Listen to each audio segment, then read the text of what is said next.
Bienvenidos al podcast de economía e inversiones de Upside Capital. Revisaremos el rendimiento del mercado en Chile y el mundo y las principales noticias económicas y financieras que marcan la jornada. Muy buenos días, ¿cómo están ustedes? Jueves 27 de octubre de 2022, soy Ramiro Galeano, les doy la bienvenida a otra edición más de mercados en Upside Capital. Ayer el IPSA cayó finalmente un 0.25%, cerrando en 5.151 puntos. El dólar cayó 12.5 pesos, cerrando en 952 pesos por dólar. Y el cobre tuvo una excelente jornada, subiendo un 3%, cerrando en 3.52. En parte eso claramente justifica la caída del dólar peso de 12.5 pesos el día de ayer. En nuestras pantallas a esta hora el dólar cotiza en 947, sigue con esta fuerza vendedora, principalmente por la idea que ronda en el mercado respecto a que la Reserva Federal podría eventualmente disminuir la velocidad de su ajuste monetario, que como sabemos lleva 3 alzas seguidas de 75 puntos base. El 1 y 2 de noviembre tenemos la próxima reunión de la FED y el mercado en general discute si el alza va a ser de 75 o 50 puntos base o si a través del comunicado va a declarar algo que podría eventualmente ser interpretado como una disminución en la velocidad en el ajuste de alza de tasa de política monetaria. Recordemos que el dólar tiene 3 factores que influyen en él principalmente. El primero es lo que ocurra con el dólar index, como decíamos, que tiene que ver por supuesto con el manejo de tasa de política monetaria, las cifras macroeconómicas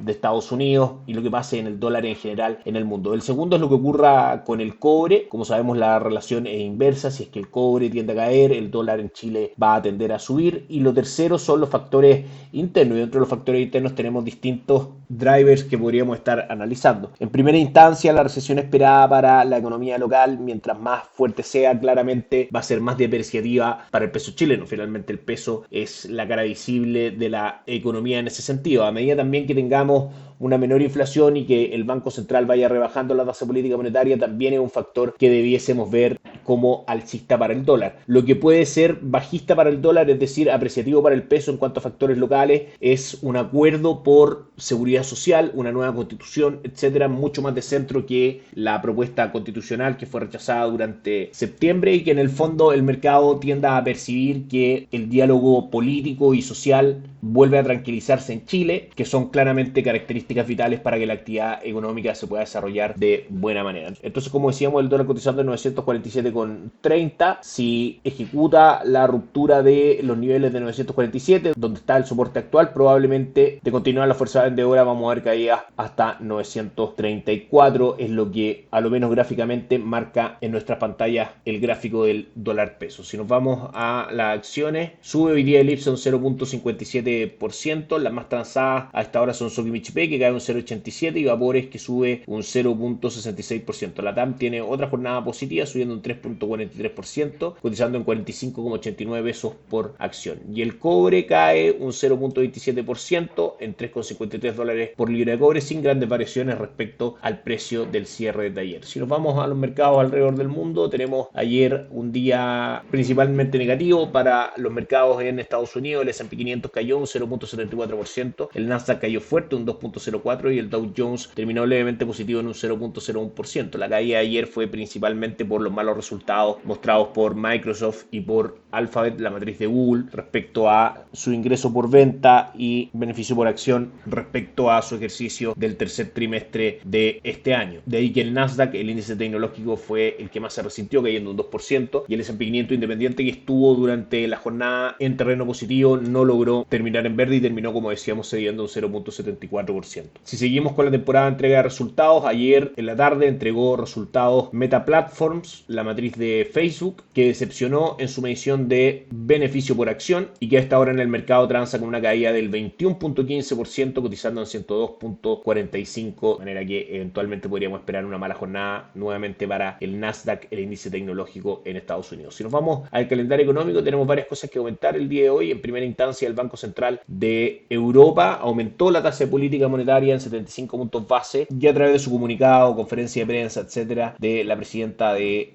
el Banco Central Europeo, Christine Lagarde, finalmente se anuncia también algunas condiciones de liquidez en el sistema bancario en Europa un poco más contractivas. junto con el alza de tasa de política monetaria y otras tasas de menor importancia en Europa, finalmente lo que muestran es el compromiso del Banco Central Europeo por volver la inflación hacia el 2%. Como dijimos, la tasa de tipo de facilidad de depósito queda en 1.5% desde el 0.75 anterior, en línea con lo que esperaba el mercado. La tasa de facilidad marginal de crédito al 2.25 versus el 1.5 anterior, y la decisión sobre los tipos de interés queda en el 2% desde el 1.25% anterior. Si nos vamos a Estados Unidos, tenemos algunas noticias importantes. Pedido de bienes durables por debajo de lo que esperaba el mercado. Se esperaba en su medición mensual un crecimiento del 0.2%, sin embargo muestra un decrecimiento del 0.5%. También se va a conocer la primera lectura del PIB trimestral del tercer trimestre de Estados Unidos, que marca un 2.6% de avance versus el 2.4%. Eso es una noticia mejor a lo que esperaba el mercado, y la noticia que probablemente los inversionistas están mirando con mayor atención, aparte por supuesto del Producto Interno Bruto, tiene que ver con el índice de precios de bienes y servicios incluido en la medición del PIB de Estados Unidos, que marca un descenso al 4.1% versus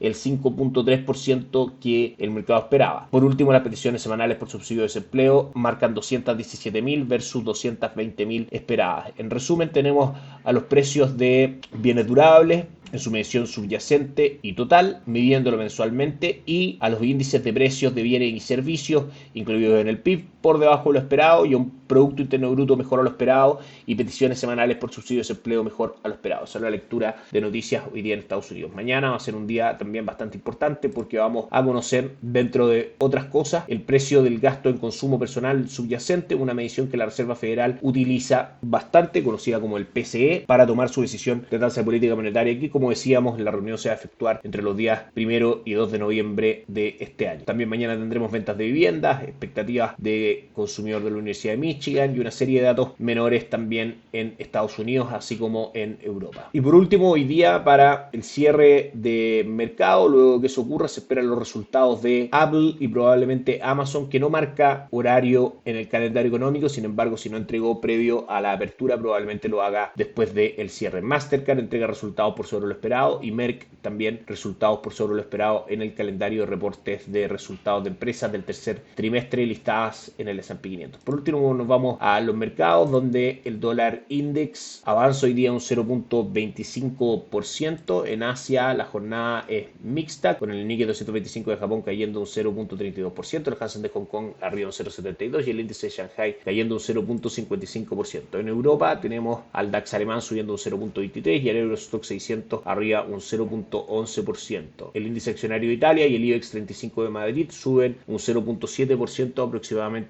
cada uno. Y por último, Estados Unidos cotiza hasta ahora en positivo, el Dow Jones un 1.56%, el índice industrial, el S&P 500 arriba un 0.57% y el Nasdaq cae levemente un 0.03%. Que estén muy bien, tengan una excelente jornada, nos encontramos mañana. Chao, chao. Gracias por escuchar el podcast de Economía e Inversiones de Upside Capital. Te invitamos a visitar nuestro sitio web www.upsidecap.cl y contactarnos para brindarte una asesoría objetiva, sin sesgo y con una mirada global para tus inversiones.